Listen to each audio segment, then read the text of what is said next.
And so whether the movies or the TV shows that came in, or the radio shows, or the schools or the universities or the colleges or the labor movement, wherever the purge could go, it went, hounding people for their ideas, hounding people for the questions they asked, silencing an entire generation. And of course the predictable happened, and I want to hammer at that.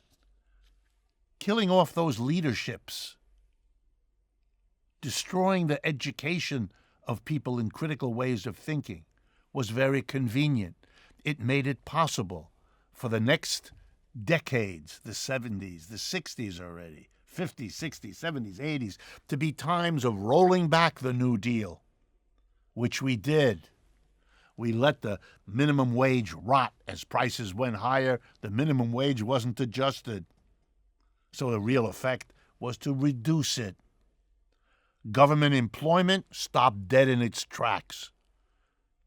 Even in the crisis of 2008, when we had millions and millions of Americans losing their jobs, no leader of the Republican or Democratic Party even brought up the idea of a government jobs program, even though it had worked so well the last time we had this problem. That's how successful the purge went. You don't bring up those ideas. They had become taboo. They had become unthinkable, unspeakable, out of the norm.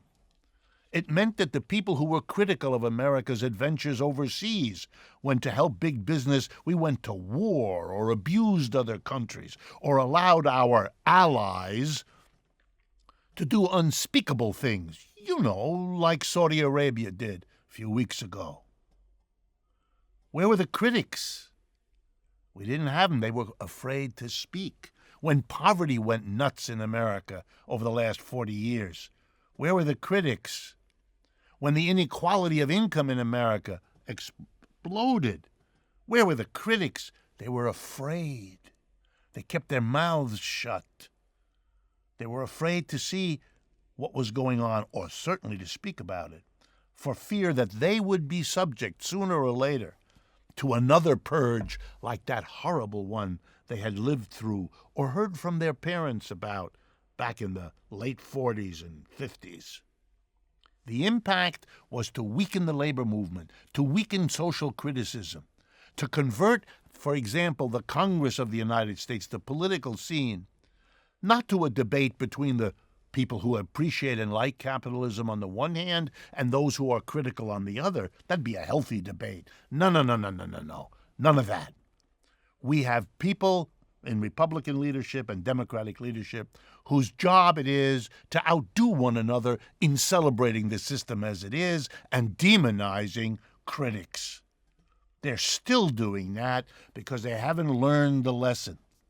It's particularly poignant with the Democrats, who don't understand that by not keeping the other side of the political spectrum in a balance, they were in effect ceding the territory to the other side.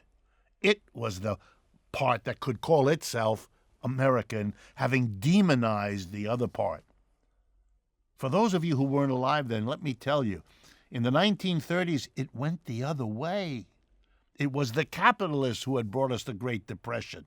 It was their bad investments, their corruption, their banking irregularities that had plunged us into this morass of 11, 12 years of depression.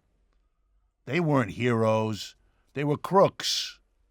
They were exploiters. They were the robber barons. But the last 40 years has converted them into creative, job-creating entrepreneurs. Nice change of language that reflects the purge of those who were critical. And of course, the end result of that is precisely the Trump administration, even though there were many steps up to it. The costs of economic inequality, the costs of political nightmare, those are some of the prices we're paying now in economic reality because of the politics of destroying the New Deal coalition at the end of World War II. It is a lesson, a testimony to the power of politics to shape our economics.